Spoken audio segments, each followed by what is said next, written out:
জীবন পুষ্পসজ্জা নয়, উল্টো কাঁটায় ভরা। পিবি শালীর ওজিমান্ডিয়াস কবিতার মতোই। My name is Ozymandias, king of kings বলা মানুষটারও পতন হয়েছিল।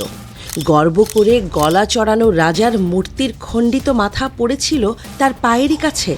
যিনি ভাবতেন তাকে দেখে সবাই সন্ত্রস্ত হবে, ভয়ে কাঁপবে, তাকেই আর কেউ হিসেবের খাতায় রাখেনি। রাজার পতনও হয়, ক্ষমতা আর দাম্ভিকতা চিরস্থায়ী নয়। দেশ পলাতক শেখ হাসিনাও সে কথা হাড়ে হাড়ে টের পাচ্ছেন। তার পরিণতিও ওজিমান্ডিয়াসের মতো। পায়ের পাদদেশেই তার খণ্ডিত মাথা। লজ্জার রেকর্ড গড়ে তাকে পালাতে হয়েছে। আর আপা ভারতে আশ্রয় পেলেও তাও চিরস্থায়ী নয়। সুতোয় দুলছে তার ভবিষ্যৎ। তিনি বাংলাদেশের মানুষের খাদ্য, বস্ত্র, বাসস্থানের ব্যবস্থা করে দিয়েছেন। নিজের আশ্রয়ের ব্যবস্থা করাই এখন তার জন্য কষ্টসাধ্য। তাকে নিয়ে চলছে টানা হেঁচড়া। শেখ হাসিনাকে নিয়ে উভয় সংকটে ভারত। তাকে গেলাও যেমন নয়াদিল্লির পক্ষে অসম্ভব, তেমনি উগড়ে দেওয়াও অসম্ভব। হাসিনাকে ফেরত পাঠাতে আনুষ্ঠানিকভাবে অনুরোধ জানিয়েছে বাংলাদেশ। সেই অনুরোধ রাখলেও ভারতের বিপদ, না রাখলেও বিপদ।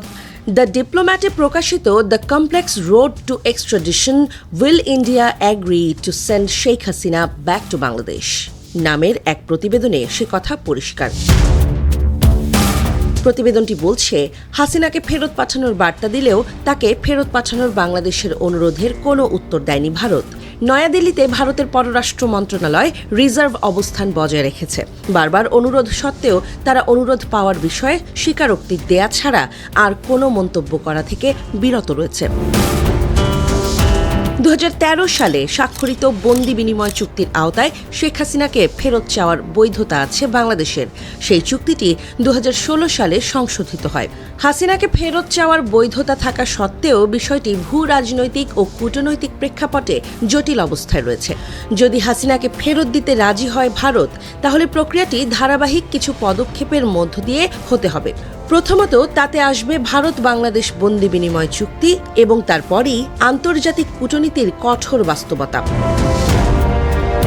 এ বিষয়ে পাঞ্জাবের রাজীব গান্ধী ন্যাশনাল ইউনিভার্সিটির সহকারী প্রফেসর ডক্টর সঙ্গীতা তাক বলেন, যদিও বন্দি বিনিময় চুক্তিটি বিশেষভাবে নিয়ন্ত্রিত হয় টেকনিক্যাল দিক দিয়ে, তবে রাজনৈতিক, কূটনৈতিক ও মানবাধিকারের বিষয়গুলোর বিবেচনা ও প্রক্রিয়াকে অবিশ্বাস্য জটিল ও স্পর্শকাতর ইস্যুতে পরিণত করবে। আইনগত জটিলতার বাইরেও ভারতকে চূড়ান্ত সিদ্ধান্ত নিতে হবে যে তারা বাংলাদেশের অনুরোধ রক্ষা করবে নাকি প্রত্যাখ্যান করবে। এ অবস্থায় অবশ্যই সুদূর প্রসারী পরিণতি দেখা দেবে। ঢাকার দাবি মেনে নিলে অন্যান্য দেশের সঙ্গে ভারতের কূটনৈতিক সম্পর্কে উত্তেজনা দেখা দিতে পারে। তারা সেই সব দেশ যারা মনে করে শেখ হাসিনার রাজনৈতিক প্রতিশোধের শিকার হতে পারে।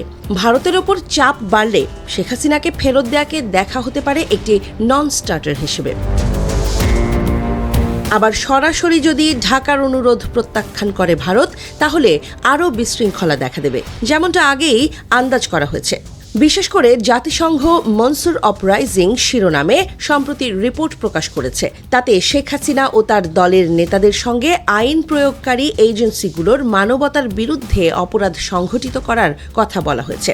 শেখ হাসিনাকে ফেরত দেওয়ার অনুরোধে রাজি হওয়া বা তা প্রত্যাখ্যান করা উভয়ই নয়াদিল্লির জন্য বিপদ ডেকে আনতে পারে।